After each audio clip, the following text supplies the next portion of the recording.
നമുക്കറിയാം, ഇത്തവണത്തെ ഇലക്ഷൻ സമയത്ത് UDFിൽ ഏറ്റവും കൂടുതൽ പൊട്ടിത്തെറിക്ക് കാരണമായ ഒരു നിലപാടെന്ന് പറയുന്നത് MP മാരെ കേരള നിയമസഭയിൽ മത്സരിപ്പിക്കാൻ അനുവദിക്കരുത് എന്ന നിലപാടായിരുന്നു. അപ്പോൾ അതിൻ്റെ പേരിൽ സുധാകരൻ, നമ്മുടെ KPCC പ്രസിഡന്റ് സണ്ണി ജോസഫൊക്കെ ആയിട്ട് ഭയങ്കര പ്രശ്നങ്ങളുണ്ടാകുകയും ഒരു ഘട്ടത്തിൽ സുധാകരൻ BJPയിൽ പോകുമെന്നുള്ള വാർത്ത വന്നിരുന്നു.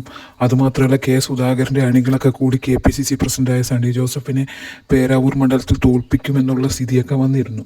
അപ്പോൾ ഇതിനെല്ലാം കാരണമായൊരു സംഭവം എന്ന് പറഞ്ഞാൽ MP മാരെ MLA സ്ഥാനത്തേക്ക് മത്സരിക്കേണ്ട എന്നുള്ള സണ്ണി ജോസഫിൻ്റെയും VD സതീശൻ്റെയൊക്കെ ഒരു പരിപാടിയായിരുന്നു. അപ്പോൾ ഇതിനകത്ത് മെയിനായിട്ട് VD സതീശൻ തനിക്ക് ഇനി ഇപ്പോൾ ഇലക്ഷന് ജയിച്ചു കഴിഞ്ഞാൽ നേരിടാൻ വരുന്ന ശത്രുക്കളെ നേരത്തെ തന്നെ ഒതുക്കാൻ വേണ്ടി എടുത്ത തീരുമാനമായിരുന്നു ഇതും എന്ന് വേണം കരുതാൻ.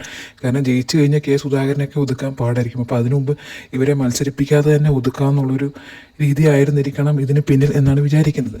എന്തായാലും അതിന് സുധാകരൻ മാത്രമല്ല, കോഴിക്കോടുള്ള MK രാഘവനും ഒക്കെ, അടൂർ പ്രകാശ്, അങ്ങനെ കുറേ പേർക്ക് ഇതിൽ എതിർപ്പുണ്ടായിരുന്നു ഈ MP മാർ മത്സരിക്കരുത് എന്ന് പറഞ്ഞതിന്. അതുമാത്രമല്ല, സുധാകരനെ മത്സരിപ്പിക്കരുത് എന്ന് പറഞ്ഞ് സണ്ണി ജോസഫ് ഹൈക്കമാൻഡിന് ഒരു കത്ത് അയച്ചു എന്നും ആ കത്ത് ഒരു വിവാദമാവുകയൊക്കെ ചെയ്തിരുന്നു. അപ്പം ഇപ്പം പ്രശ്നം എന്ന് വെച്ചാൽ കോൺഗ്രസ് ജയിച്ചു എന്നറിയാമല്ലോ. കോൺഗ്രസ് ജയം ഇലക്ഷൻ റിസൾട്ട് വരുന്നതിന് മുമ്പ് തന്നെ മുഖ്യമന്ത്രി സ്ഥാനത്തെ ചൊല്ലിയുള്ള അടിയും ഫ്ലക്സ് വെക്കാനുള്ള മത്സരവും ഒക്കെ നമ്മൾ കണ്ടതാണ്. അപ്പോൾ ഇപ്പോൾ ഉള്ള മെയിൻ പ്രശ്നം എന്ന് വെച്ചാൽ KC വേണുഗോപാൽ, അതായത് ഇപ്പോൾ ഈ നിയമസഭാ ഇലക്ഷനിൽ മത്സരിക്കാത്ത നിലവിലെ MP ആയ വേണുഗോപാലിനെ ഇപ്പം മുഖ്യമന്ത്രിയാക്കാൻ വേണ്ടി ശ്രമിക്കുന്നു എന്നുള്ളതാണ്. അപ്പം MP മാർ മത്സരിക്കരുത് എന്ന് പറഞ്ഞിട്ട് ഇപ്പം MP ആയ KC വേണുഗോപാലിനെ മുഖ്യമന്ത്രിയാക്കാൻ ശ്രമിക്കുന്നു എന്ന് പറയുമ്പം അതത്ര ശരിയായ നിലപാടായിട്ട് എനിക്ക് തോന്നുന്നില്ല. കാരണം VD സതീശൻ ഉള്ള കളിയൊക്കെ കളിച്ച് മുഖ്യമന്ത്രിയാകാൻ ശ്രമിക്കുമ്പോൾ അതിനിടയ്ക്ക് കൊണ്ടുപോയിട്ട് KC വേണുഗോപാലിനെ പ്രതീക്ഷിക്കേണ്ട കാര്യം എന്താണെന്ന് എനിക്ക് മനസ്സിലാകുന്നില്ല.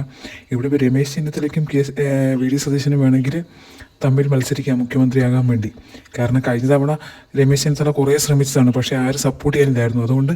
അതുമാത്രമല്ല, പുള്ളിക്ക് ഭാഗ്യമില്ലായിരുന്നു. അതുകൊണ്ട് പിണറായി സർക്കാർ വന്നു. പക്ഷേ ഇത്തവണ VD നല്ലോണം ശ്രമിച്ചു, അതുകൊണ്ട് VDക്ക് കിട്ടി. പക്ഷേ VDക്ക് MLA മാരെ സപ്പോർട്ടില്ല എന്നാണ് അറിയാൻ കഴിഞ്ഞത്. വെറും 5 MLA മാരെ സപ്പോർട്ടേ ഉള്ളൂ.